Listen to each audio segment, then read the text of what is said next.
Well, Hawaii is known for a lot of surfers coming out that way for the big waves, especially here recently with this El Nino that has been whipping up massive waves for the surfers out there, but it's doing something else. It is pulling back the water and exposing the rocks on the beach. And what this has done is exposed some ancient petroglyphs. This is rather interesting because they don't get a chance to really study these too often. The only chances they get is when the water goes back. They get about 24 hours to go out here and try to examine what is engraved in these rocks. And then by the next day, it's all said and done. And they have these very small windows. And as you can see here, they've gotten some pictures of these petroglyphs. Here's a better shot here. There's also a video clip here showing the waves going back and them getting some pictures, but you can see some other shots right here.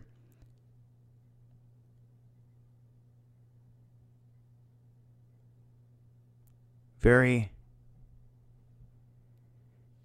very unique in the way that they're drawn here. And like I said, there's more here that you can check out, a lot more different designs. And you always want to be careful when out there on the coast, when you have water being drawn back. Sometimes these tidal surges come in, and they can come in with a crushing blow, a lot of energy. We've seen here recently a man was swept away. The water came in and got him because he misjudged it and just swept him on out, and these people had to go running out to save him. I put that in a clip on Dabu 777. Luckily, he survived that. But what this shows is that anyone out there that lives next to a coastline, whenever the water recedes, you never know what you're going to find. I say it all the time. You find these individuals here recently, like in California, where the water has dropped so much, it has exposed ancient artifacts on the banks. One man was down there digging around and found some of the artifacts and was like, hey, look what I found. He got in trouble. They wanted to throw him in jail, take all the artifacts from him, and he's like, why? None of you are out here doing it. It's basically going to sit there forever. You don't have any plans. You don't have any teams out here to do anything. You just want to leave it buried there forever. And why is that? Why is it that they do that?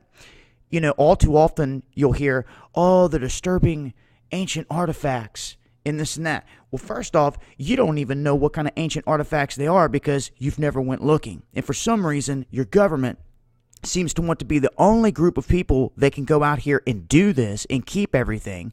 And even if you go out and find something, they want to take it from you and keep it as well. And then you get in trouble for trying to unravel the mysteries of our history. One thing that they can't get you for is if you find something like this, petroglyph, something that is exposed, something that is built into the earth that has been there for thousands of years like this. It's going to stay there.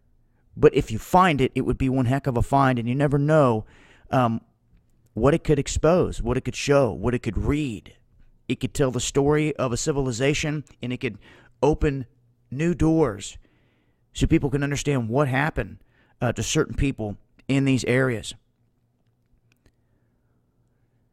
But this is rather interesting here when you have these small windows open and they expose that there was life here on this coast that left messages. Now it's time to get out there and try to figure out what these messages say. They were trying to tell us something.